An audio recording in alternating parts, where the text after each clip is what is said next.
Samedi 17 septembre a eu lieu à Alès et sur le Grand Alès la fête du sport et des associations. Cette manifestation organisée par l'Office municipal des sports et Alès 1901 a réuni plus de 200 associations. Tous les domaines étaient représentés, culturel, social, humanitaire, vie pratique. Radio Grille ouverte sur le 88.2 FM. Cette journée a permis aux Alésiens de se rendre compte de l'ampleur et de la richesse du tissu associatif de leur ville, forte de milliers de bénévoles. Ces réunions nous sont profitables parce que c'est une vitrine pour faire découvrir notre sport partout sur Alès. Pour les plus courageux, des stands d'animation permettaient de découvrir ou d'essayer certains sports. Oui, même les plus petits. C'est une manifestation exceptionnelle, c'est très bien, ça fait plusieurs années que ça existe. Chaque année ça prend un peu plus d'ampleur. L'Office municipal des sports se démène pour que ça soit une réussite et je crois que chaque année c'est une belle réussite. Pour les curieux, des démonstrations étaient visibles un peu partout dans Alès. Je pense que c'est bien d'avoir une démonstration d'un petit peu toutes les activités sur le bassin alésien. Par contre pour nous, la journée arrive un petit peu tard de toute façon parce qu'on a tellement d'affluence au niveau du club qu'on est obligé de refuser les adhésions quand les gens viennent nous le demander, quoi.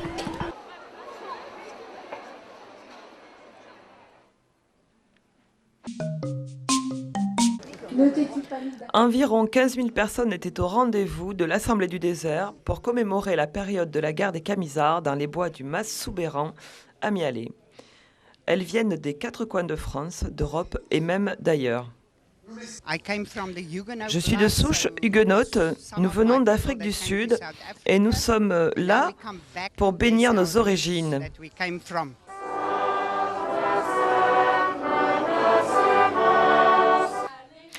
La jeune génération participe également à cet événement.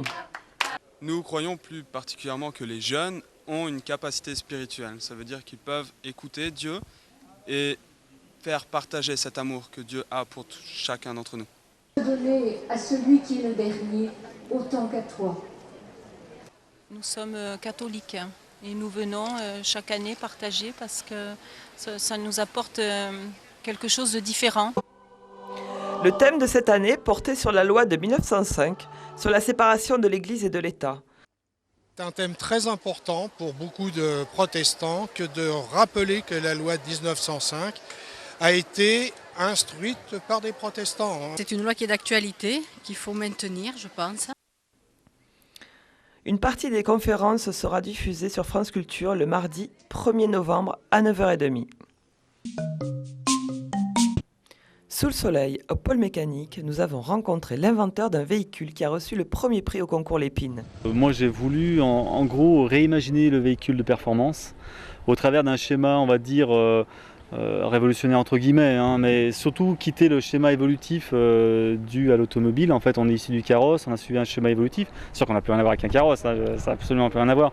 Mais dans le fond, on a suivi ce schéma-là. Et l'idée, c'est de se dire, bon, réimaginons le véhicule de performance, où on se retrouve en fait avec un véhicule qui a 3 roues avant directrices, 4 roues disposées en losange, ce qui lui confère en fait une grosse maniabilité, une grosse tenue de route et un produit qui est relativement avec une grande sécurité sur le plan passif et actif.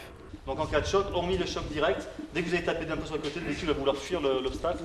Donc ça veut dire qu'au niveau de l'utilisation en location loisir, c'est fabuleux. Très joli tout ça, mais nous étions venus découvrir le prototype d'un nouveau véhicule prochainement construit à Alès.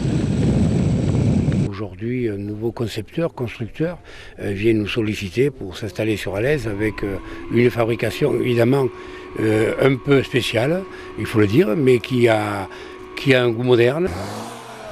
Qui dit prototype dit top secret, pas d'image. On vient ici construire le premier tricycle motorisé français qui ne va que de 0 à 100 en 4 secondes et demie et à 220 km/h et un rupteur se met en route.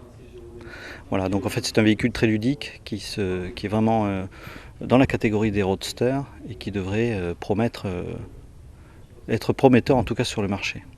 Le projet partait à l'étranger. Donc inévitablement à l'étranger on aurait eu beaucoup de succès. En France on a tout essayé pour le garder, on n'y arrivait pas. Et puis en dernière limite on nous a fait rencontrer toute l'équipe du bassin d'Alès, du pôle mécanique.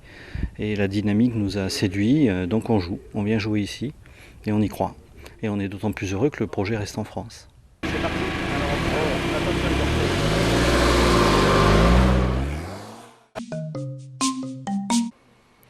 La médiathèque d'Alès propose en ce moment une exposition sur l'écrivain et fabuliste cévenol Jean-Pierre Clarisse de Florian.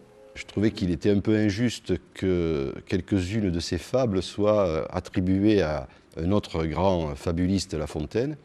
Donc je voulais un peu faire le point pour les Alésiens et les Cévenols sur qui a été Florian et quelle a été son œuvre. C'était un descendant d'une famille je dirais de la petite aristocratie dans les Cévennes. Il est né à Sauve ou Laugrillon, on ne sait pas très bien s'il est né chez lui dans le château ou à Sauve. Comme le veut la tradition familiale, il est destiné à l'armée. Et alors qu'il est tout jeune, il va faire une rencontre qui va le marquer. Il va rencontrer Voltaire. Et bon, est-ce que c'est là que se forge son amour pour la littérature? Certainement. Et c'est quelqu'un qui, à son époque, va avoir beaucoup de succès. Et ça va l'amener, alors qu'il est encore tout jeune, ça va l'amener à l'Académie française. Il va être élu à l'Académie française, donc ça veut dire que quand même c'est quelqu'un qui a été reconnu en son temps. Il a beaucoup écrit de poésie, il a fait également des pièces de théâtre, il a fait des essais, des adaptations. Je crois qu'à l'époque, il a amené la dimension de la nature dans la littérature. Il est très imprégné de nature, il a beaucoup flâné, promené dans les alentours de Sauve, Massane, etc. etc. C'est quelqu'un qui aime beaucoup la nature. Je trouve qu'il a une approche des animaux qui est beaucoup plus respectueuse que celle de La Fontaine.